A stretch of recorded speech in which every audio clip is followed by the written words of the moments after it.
Genèse, chapitre 45. Joseph ne parvenait plus à se retenir devant tous ceux qui l'entouraient. Il s'écria, « Faites sortir tout le monde !» Si bien qu'il ne resta plus personne avec lui quand il se fit reconnaître par ses frères. Il se mit à sangloter. Les Égyptiens l'entendirent et la nouvelle parvint à l'entourage du Pharaon. Joseph dit à ses frères, « Je suis Joseph. Mon père est-il encore en vie ?» Mais ses frères furent incapables de lui répondre, tant ils étaient troublés de se retrouver devant lui. Joseph dit à ses frères, « Approchez-vous de moi. » Et ils s'approchèrent. Il dit, « Je suis Joseph, votre frère, celui que vous avez vendu à destination de l'Égypte. Maintenant, ne vous tourmentez pas et ne soyez pas fâchés contre vous-même de m'avoir vendu pour que je sois conduit ici, car c'est pour vous sauver la vie que Dieu m'a envoyé ici avant vous. Voilà 2 ans que la famine dure dans le pays, et pendant 5 ans encore il n'y aura ni labourage ni moisson. Dieu m'a envoyé ici avant vous pour vous permettre de subsister dans le pays et pour vous faire vivre en vous accordant une grande délivrance.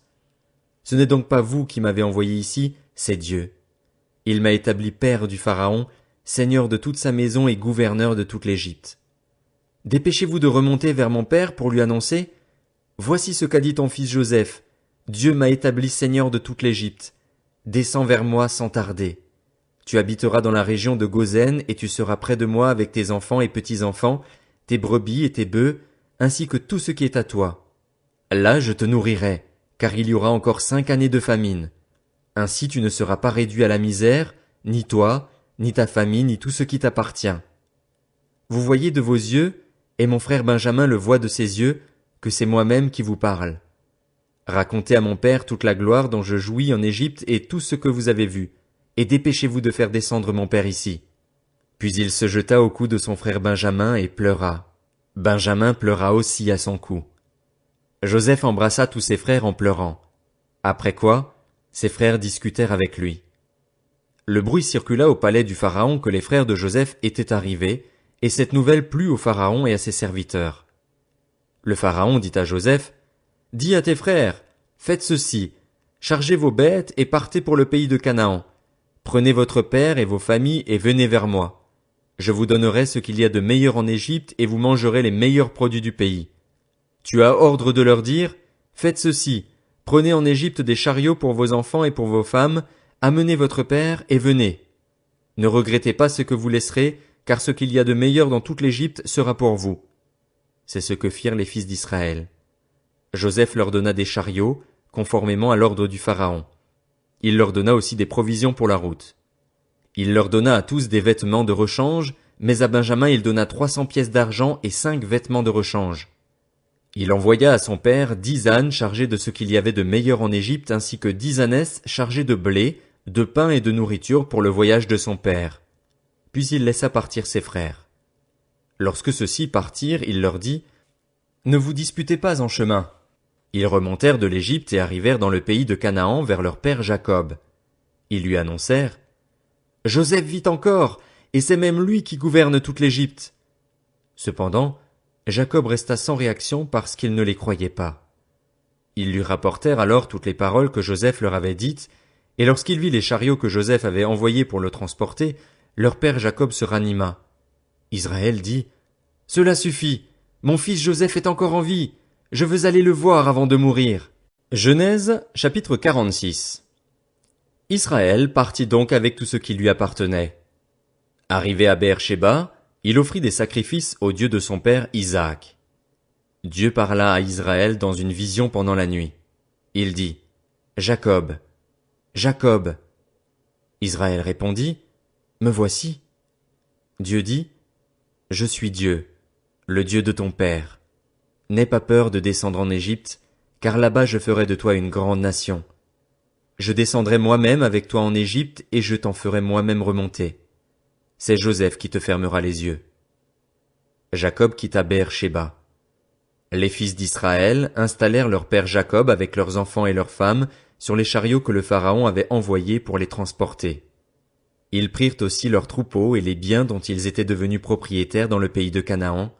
C'est ainsi que Jacob se rendit en Égypte avec toute sa famille. Il emmena avec lui en Égypte ses fils et ses petits-fils, ses filles et ses petites-filles et toute sa famille. Voici le nom des descendants d'Israël qui vinrent en Égypte.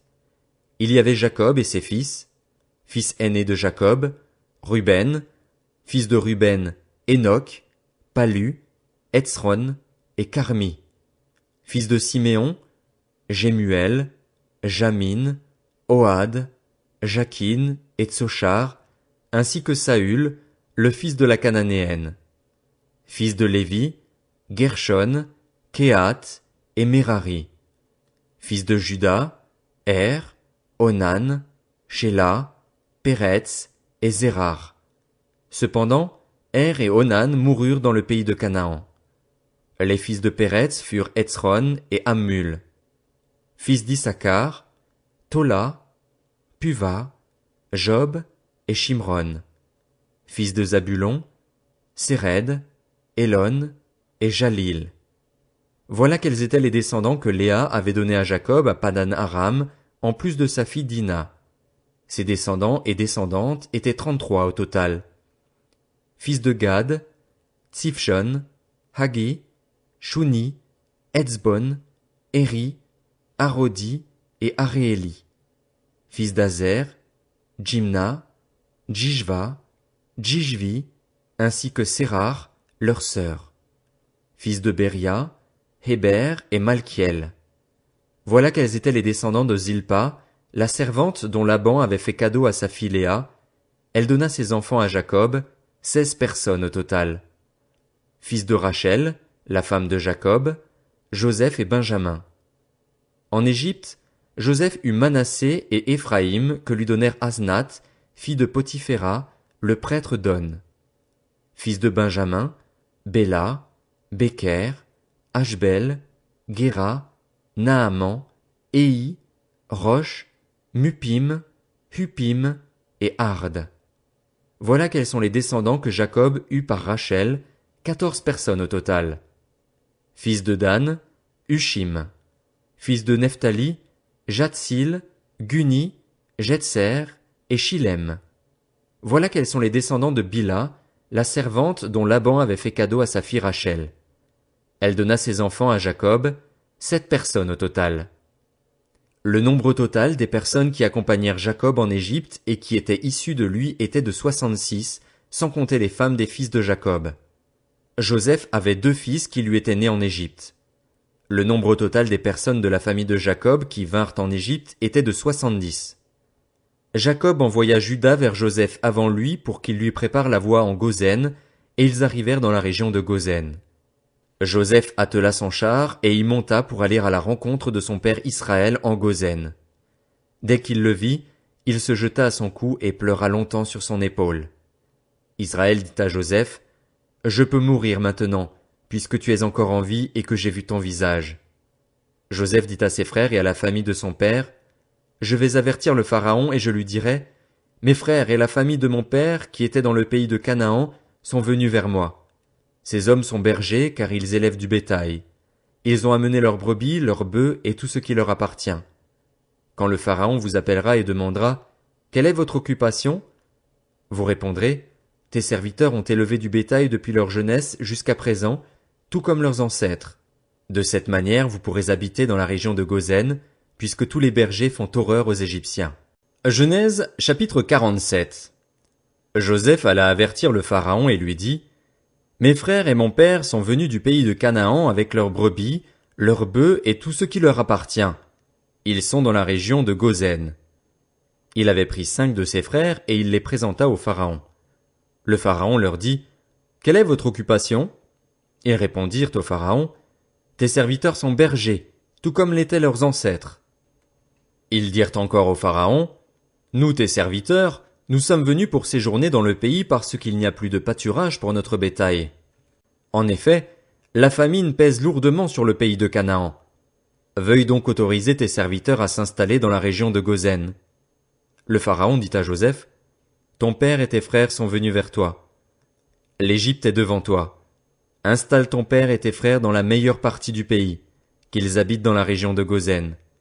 Et si tu sais qu'il y a parmi eux des hommes capables, confie-leur la responsabilité de mes troupeaux. » Joseph fit venir son père Jacob et le présenta au Pharaon. Jacob bénit le Pharaon. Le Pharaon dit à Jacob, « Quel âge as-tu » Jacob répondit au Pharaon, « Ma vie errante dure depuis 130 ans. Elle a été courte et mauvaise, et elle n'a pas atteint la durée de la vie errante de mes ancêtres. » Jacob bénit encore le Pharaon et se retira de devant lui. Joseph installa son père et ses frères, il leur donna une propriété en Égypte dans la meilleure partie du pays, dans la région de Ramsès, conformément aux ordres du Pharaon.